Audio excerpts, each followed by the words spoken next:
بیمار امام میرا بیمار امام میرا بیمار امام میرا بیمار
ہم سے جنگ کرنے کے لیے کہتے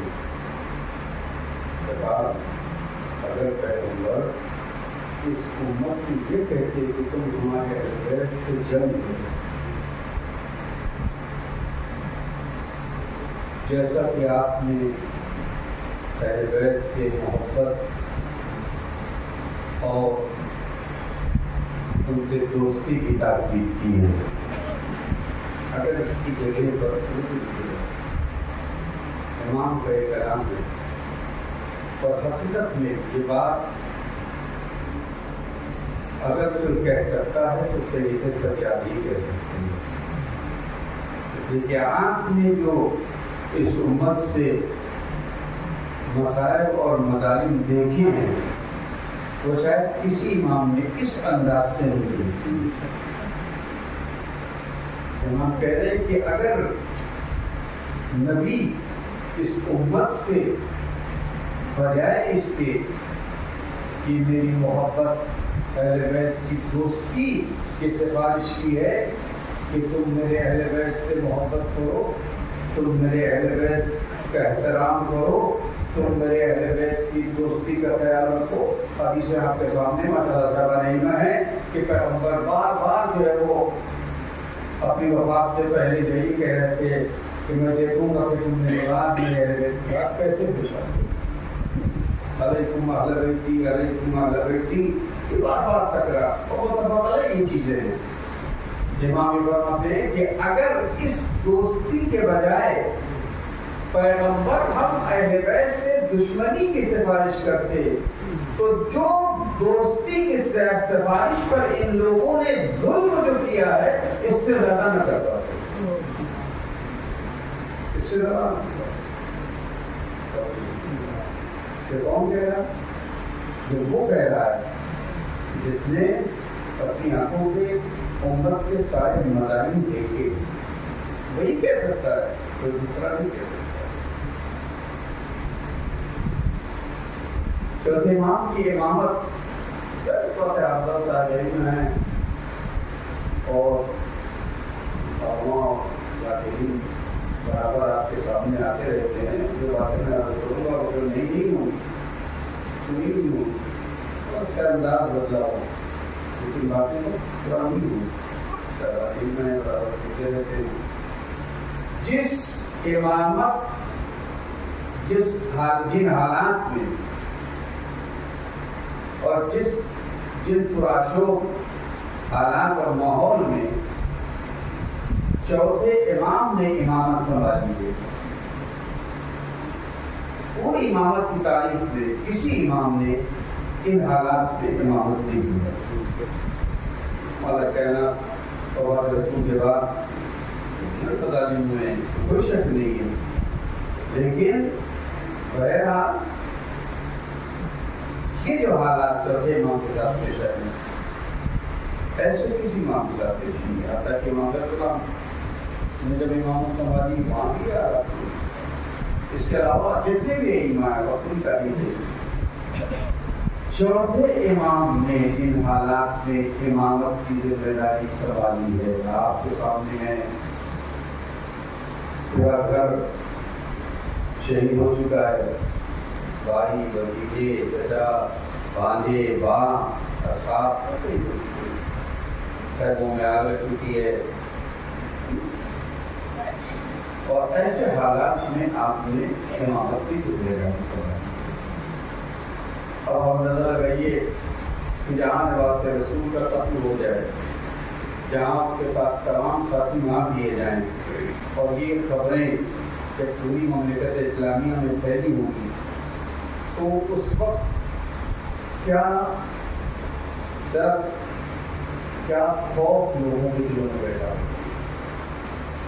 ظاہر بات ہے کہ اگر کوئی حکومت نواز رسول کو قتل کر سکتی ہے تو ہمہ شمہ کیا حیثیت ہوگی؟ کیا ایسے ماحول میں امام سجاد نے جو کام کیے میں ان کی طرف دلانا چاہتا ہوں، کیونکہ ہمارے یہاں ایک بڑی مشکل یہ ہے کہ ہم نے امام کو بیمار کے عنوان سے پیش کیا، بیمار امام بیمار امام بیمار امام، اور اب ہمارے یہاں ذہنوں میں جو امام کی تصویر ہے وہ ایک بیمار انسان کی تصویر، ایک لاچار ایک مجبور انسان۔ گرامی امام سید سجاد نے اپنے دور کے حالات کو دیکھتے ہوئے جو کام انجام دیے ہیں یہ بنیاد تھی، اس کے بعد جتنے ائمہ آئے ہیں اسی بنیاد پر انہوں نے شیعت کی عمارت کو بلند کیا ہے، اسی بنیاد پر۔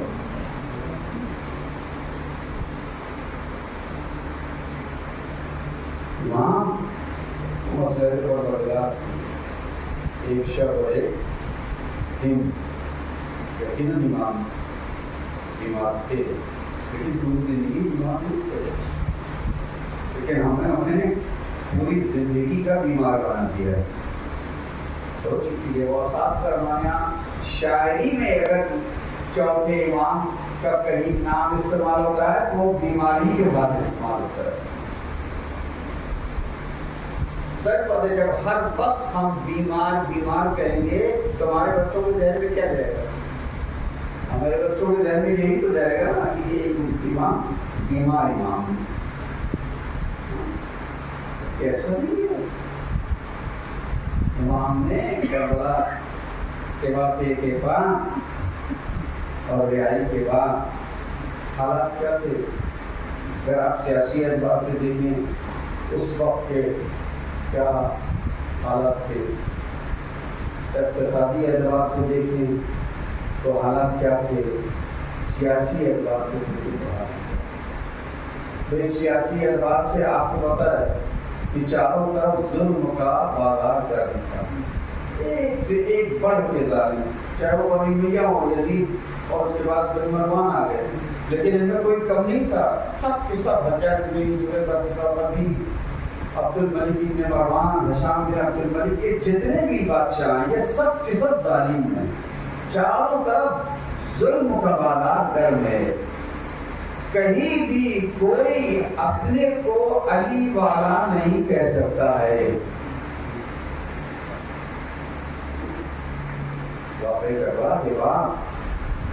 تشیع پوری طریقے سے جسے کہیے ختم ہو، شیعت گویا مٹ رہی تھی۔ اس شیعت کی رہبری، اس شیعت کو استحکام، اس شیعت کو مضبوطی اگر کسی نے دی ہے تو ہمارے آپ کے چوتھے امام سے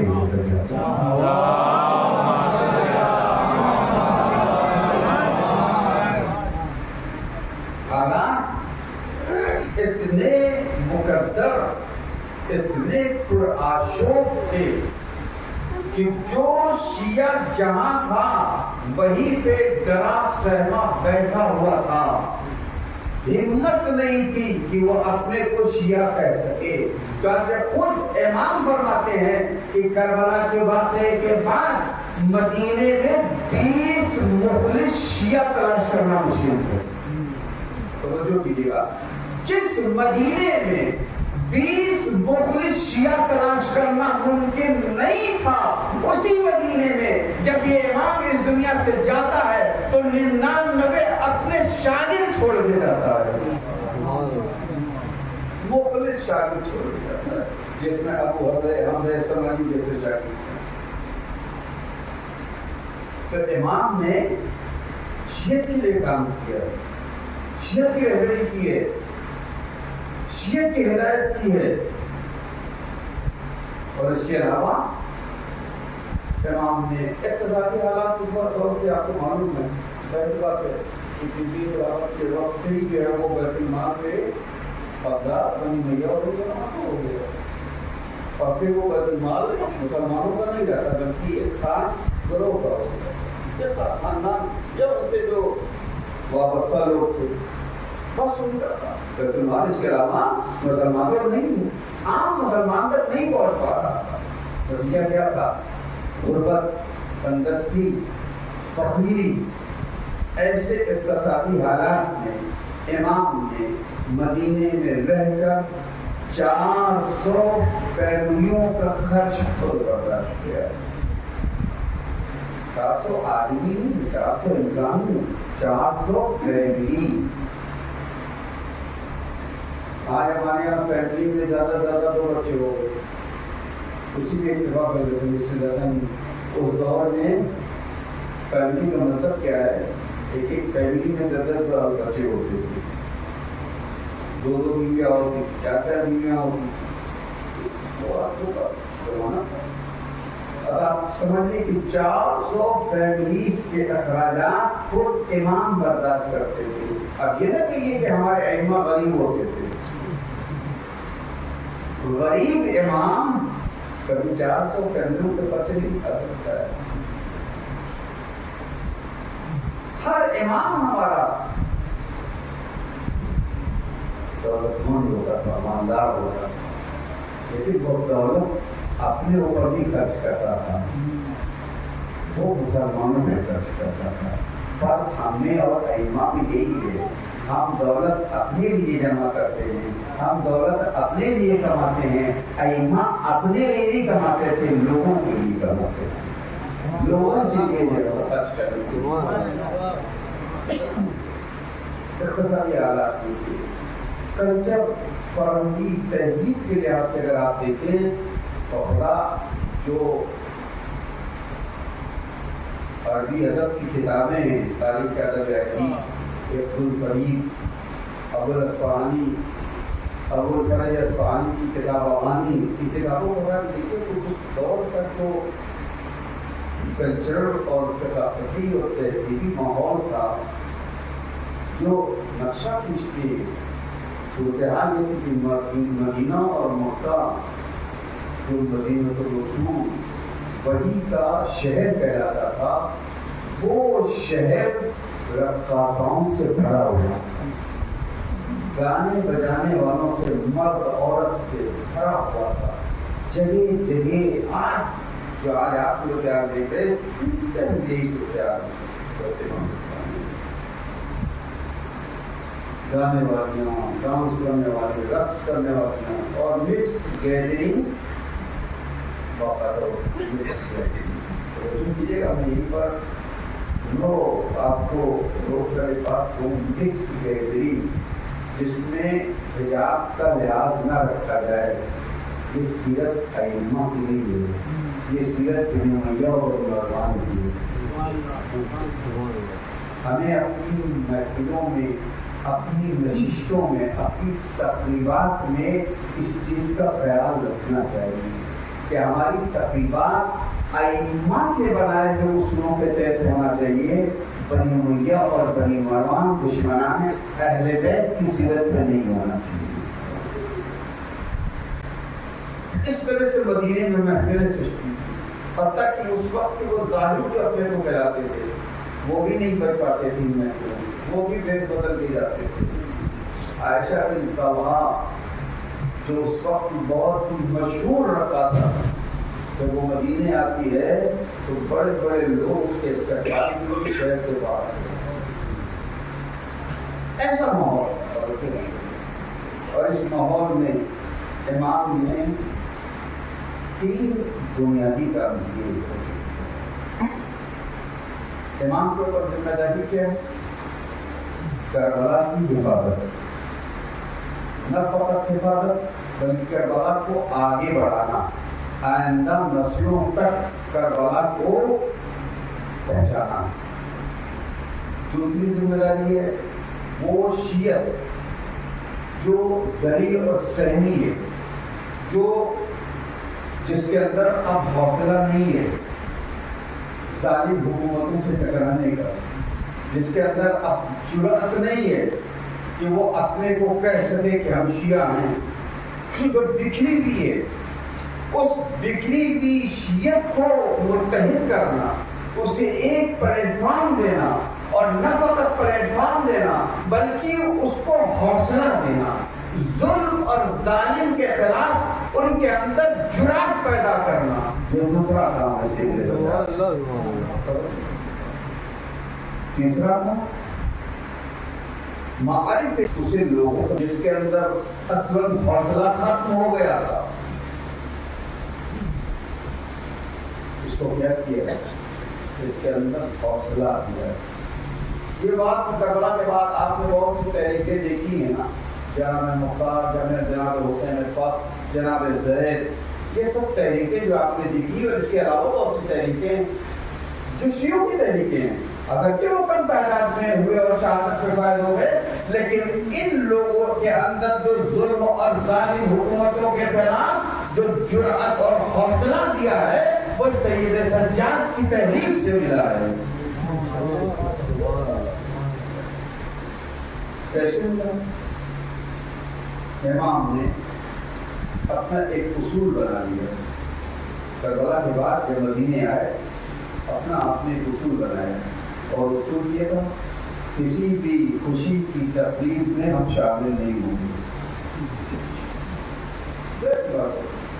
چاہنے والے ہوں، چاہے وہ ظاہر چاہنے والے ہوں، چاہے وہ حقیقی چاہنے والے ہوں، بہرحال فرض رسول ہے. ہر شخص چاہتا ہے کہ میرے یہاں تقریب میں آئیں، میرے یہاں گھر میں آئیں، برکت ہوگی. کہ ہمارے اور آپ کے ابھی اگر کوئی بزرگ عالم دین آ جائے تو اٹھر یہ چاہتا ہے ایک چند منٹ کے لیے آپ میرے گھر تشریف لے آئیں، آپ کے قدم آ جائیں، تو جو فرزند رسول ہے تو ہر شخص یہ چاہتا ہے کہ میرے گھر تشریف لائیں. امام نے کیا کہا؟ کسی بھی خوشی کی تقریب میں شامل نہیں ہوگا. تو پھر کیسے آئیں گے آپ گھر میں؟ آپ کو میرے آنا، آپ کے قدم میرے گھر میں آنا ہے، کیسے آئیں گے؟ امام نے کیا کہا؟ میرے بابا کی فرشیدہ بچھا. جو فرشیدہ ہے اس کی بنیاد اگر کسی نے ڈالی ہے، دو شخصیتیں مردوں میں چوتھے امام، خواتین میں ثانی زہرا جناب زینب السلام.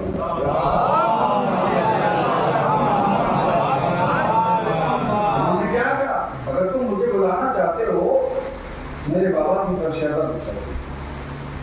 بھلے وہ اس دور میں وہ اس پیمانے پہ مجلسیں نہ ہوتی ہوں، اس پیمانے پہ وہ فرشیدہ پہ لوگ نہ آتے ہوں، لیکن امام نے ایک پلیٹ فارم دے دیا کہ اس پلیٹ فارم کے ذریعے سے جب تم مجھے بلاؤ گے تو ظاہر سی بات ہے دو چار لوگ اور بھی آئیں گے، چاہنے والے ہوں گے، شیعہ ہوں گے، نہیں شیعہ ہوں گے، اور بھی دوسرے چاہنے والے ہوں گے.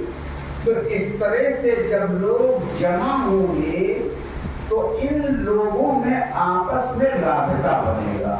ابھی تک شیعہ ہیں لیکن گھروں میں چھپے ہوئے ہیں، جمے ہوئے ہیں، سہمے ہیں.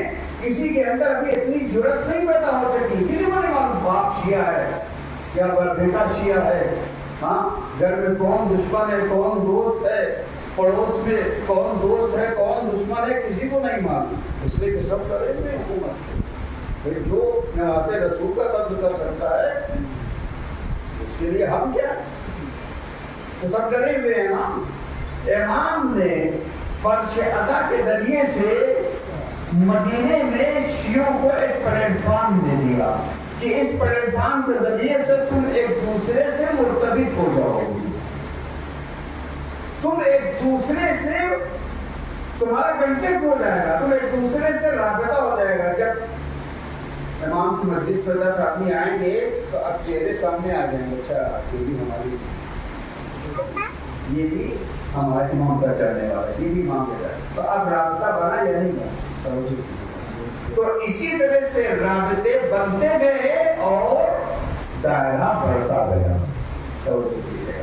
فرش ادا اس لیے امام نے بچائی تھی کہ شیعہ یہاں آئیں متحد ہو کے، جب یہاں سے اٹھیں تو متحد ہو کے اٹھیں. فرش ادا اس لیے نہیں بچائی گئی ہے کہ یہاں پر آئیں تو اختلاف لے کے جائیں. ان مجلسوں کا مقصد یہی ہے. سید سجاد نے ان مجلسوں کی جو بنیاد ڈالی ہے، اس فرش ادا کو جو بچھایا ہے وہ اس لیے بچھایا ہے کہ آپس میں اتحاد ہو، آپس میں اتفاق ہو، یونٹی ہو. لیکن آج ہم یہ دیکھ رہے ہیں کہ انہیں مجلسوں سے اختلاف بڑھتا چلا جا رہا ہے. اس کا مطلب ہے کہ ہماری مجلسیں اس راستے سے ہٹ رہی ہیں جو راستہ امام نے دکھایا تھا. مجلسوں کا ایک بڑا مسئلہ یہ ہے، توجہ کیجیے گا، جو تلخ باتیں ہیں اور جو لوگ یہاں مجھے جانتے ہیں وہ جانتے ہیں کہ میں تلخ باتیں کہنے کا عادی ہوں. میں وہ لچھے دار باتیں نہیں کہتا ہوں کہ جس سے آپ اپنی چھتیں پھاڑ کے چلے جائیں. میں لچھے دار باتیں نہیں کہتا ہوں.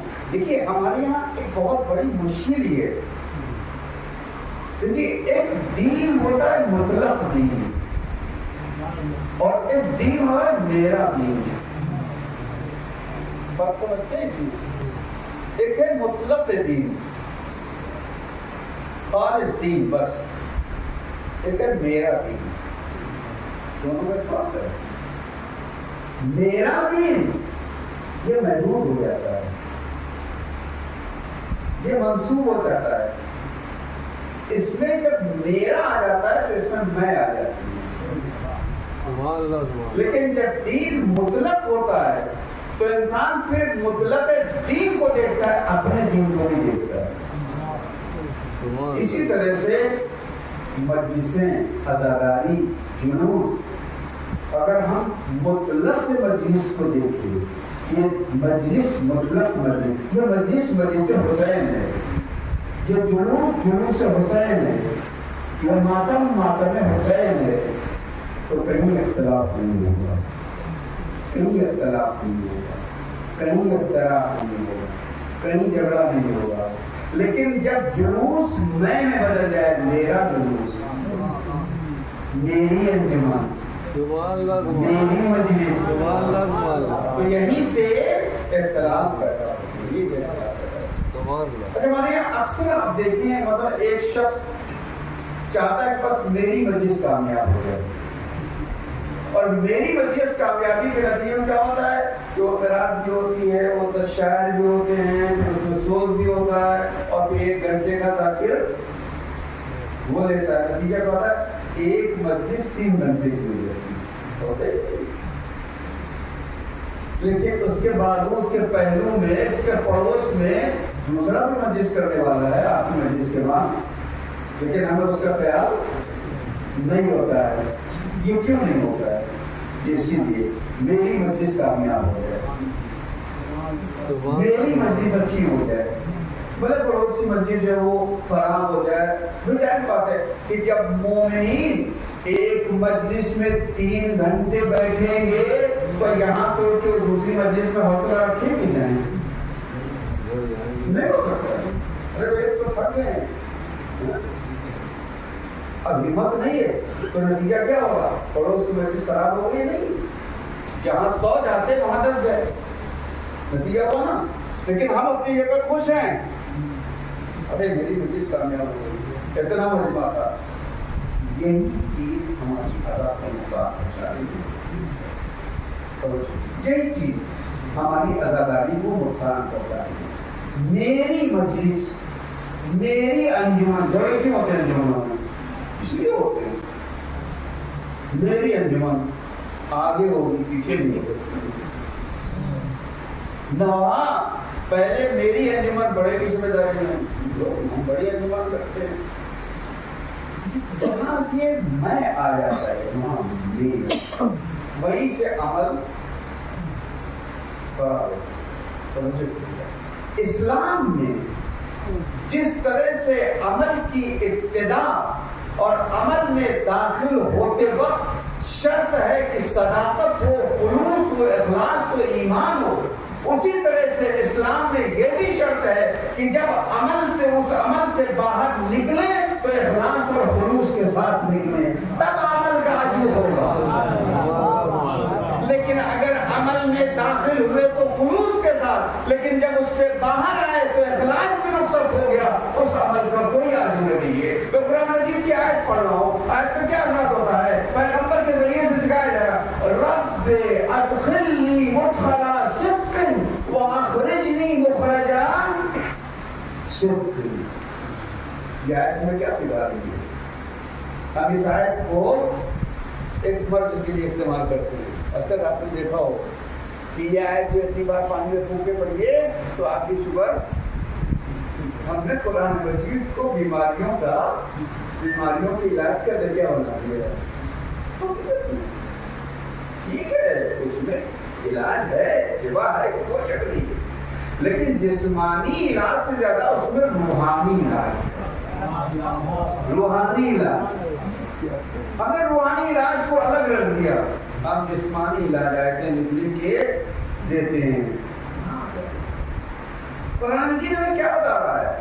ہمیں بتا رہا ہے رب ادخلنی مدخل صدق، اے میرے معبود، پیغمبر کی دعا ہے آیت کی صورت، اے میرے معبود ہم جس عمل میں داخل ہوں مدخل صدق، صداقت کے ساتھ، سبحان اللہ، اخلاص کے ساتھ، سچائی کے ساتھ۔